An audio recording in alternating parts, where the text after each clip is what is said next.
साबित होता है। आपने 74 के इतिहास को देखा होगा, उस इतिहास को हम लोगों ने देखा।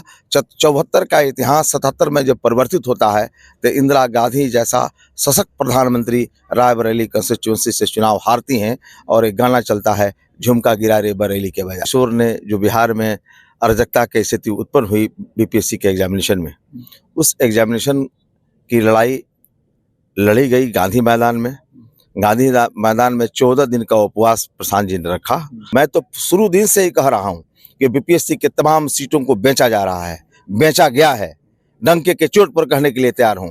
बच्चों के मुस्तकबिल के साथ ये इसी बात पे प्रशांत पे केस हो गया है कि प्रूफ दीजिए कि बेचे हैं हमसे। केस एक नहीं अनेक करें, मैं आज भी कह रहा हूं।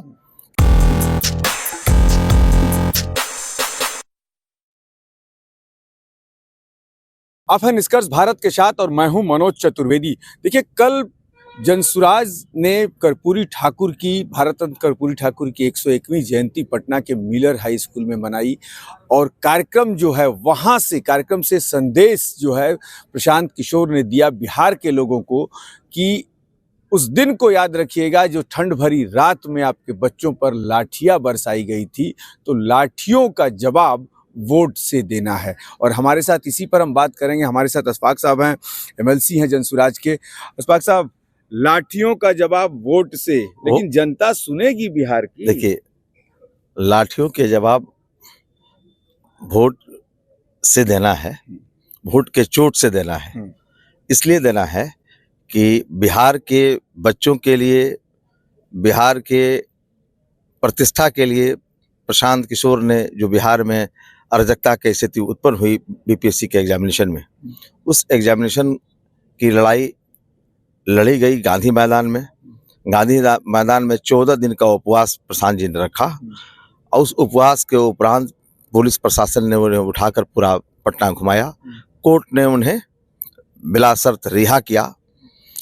तो जनता, इस राज्य की जो महावीर और गौतम बुद्ध की जनता है, वो ये महसूस कर रही है कि दो दल, एक एनडीए और दूसरा इंडिया, यह 35 सालों से पूरे बिहार के नौजवानों को गुलाम बनाकर छोड़ दिया है, उन लोगों को बोरा ढोने पर मजबूर कर दिया है, शिक्षा से दूर कर दिया है, उनके मौलिक अधिकारों पर हनन कर रहा है। ये 35 वर्षों से लोग देख रहे हैं। जब जब सत्ता में नीतीश जी आए हैं या तेजस्वी जी आए हैं, कोई भी आंदोलन जब होता है, उस आंदोलन को लाठी तंत्र के माध्यम से उसे दबा दिया जाता है। और बच्चों के आवाज को दबाना, लोकतंत्र में युवाओं की आवाज को दबाना, यह काफी खतरनाक साबित होता है। आपने 74 के इतिहास को देखा होगा, उस इतिहास को हम लोगों ने देखा। 74 का इतिहास 77 में जब परिवर्तित होता है तो इंदिरा गांधी जैसा सशक्त प्रधानमंत्री रायबरेली कंस्टिट्यूंसी से चुनाव हारती हैं और एक गाना चलता है, झुमका गिरा रे बरेली के बाजार में। आज आपको नजर आ रहा है कि हाँ, सत्ता में बैठे हुए हैं नीतीश कुमार, लेकिन अंदर जाकर देखिए जनता के बीच अगर बंदिश नहीं रहे पदाधिकारियों का तो जनता से डायरेक्ट मिल नहीं सकते हैं। जनता में आक्रोश है, जनता अपनी प्रतिकार की भावनाओं से ग्रसित है। लेकिन अशफाक साहब, उस समय जो लड़ाई थी 72-74 की, वो लड़ाई जयप्रकाश ने लड़ी थी और एक आवाज पे गांधी मैदान भर जाता था। प्रशांत किशोर ने अभी बच्चों के एग्जाम की लड़ाई लड़ी, ठीक है, आंदोलन किया, साथ में बच्चे एकदम खड़े रहे। तो क्या आप मानते हैं कि जयप्रकाश वाली लड़ाई प्रशांत लड़ पाएंगे? देखिए, प्रशांत जी, जयप्रकाश जी जो लड़ाई लड़े वो तेज हथियार था, आंदोलन था, आंदोलन, सत्याग्रह है। हाँ, यह सत्याग्रह है। सत्य के रास्ते पर आग्रह किया जा रहा है। सत्य के रास्ते पर गांधी जी चले थे। तो ये छोटा पौधा, नन्हा पौधा, इसको हम लोग पलवित और पुष्पित कर रहे हैं। ये जब बड़ा होगा तो साया भी देगा और फल भी देगा। तेज हथियार से आप किसी का कत्ल कर सकते हैं। आंदोलन एक तेज हथियार के मानिंद है। तो आंदोलन पर विश्वास हमारे नेता को नहीं है।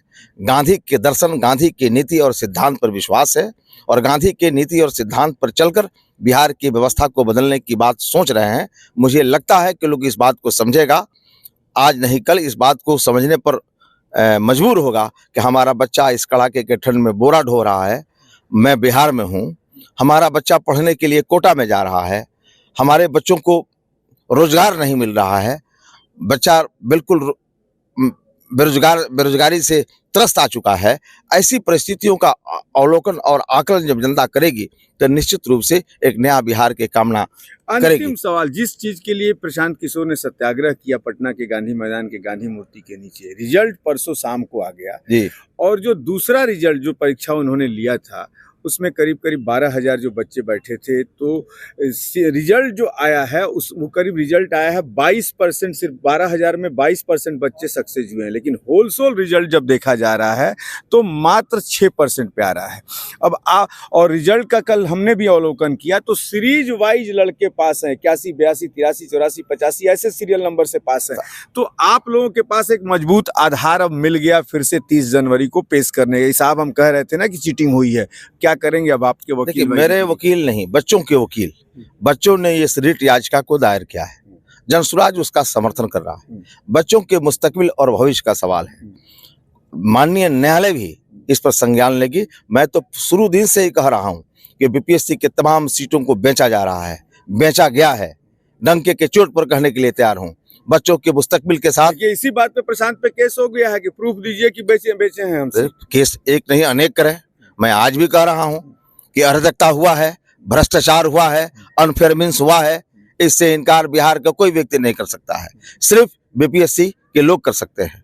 ऐसी परिस्थिति में अगर सरकार लोकतांत्रिक होती, ट्रांसपेरेंट होती तो री एग्जाम कराकर पूरे बिहार का नए सिरा से एक निष्पक्ष तरीके से इम्तहान लेकर रिजल्ट देती, उस पर विश्वास किया जाता। लेकिन यह जो आप कह रहे हैं कि सीरियल वाइज जो रिजल्ट आया है, जस्ट ही is giving the information to the peoples कि कहीं ना कहीं there is something behind it. तो इन दैट सिचुएशन मैं आपके चैनल के माध्यम से पूरे बिहार के लोगों को से अपील करना चाहता हूं कि ये बच्चे बिहार के लोगों के बच्चे हैं, बिहार के बच्चे हैं।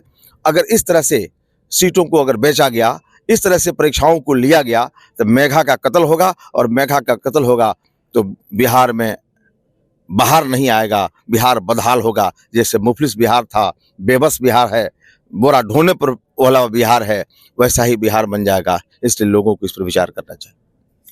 तो ये थे जनसुराज के एमएलसी अशफाक जी, जिन्होंने कहा कि हम उसी बिहार को वापस लाना चाहते हैं, उस बिहार की गरिमा को लौटाना चाहते हैं जो बिहार कभी था। जी हाँ, उस बिहार को वापस लाने के लिए जनसुराज के सूत्रधार प्रशांत किशोर जो मेहनत कर रहे हैं, वो क्या 2025 में कितना रंग लाएगी ये तो वक्त बताएगा। आप बने रहिए हमारे साथ।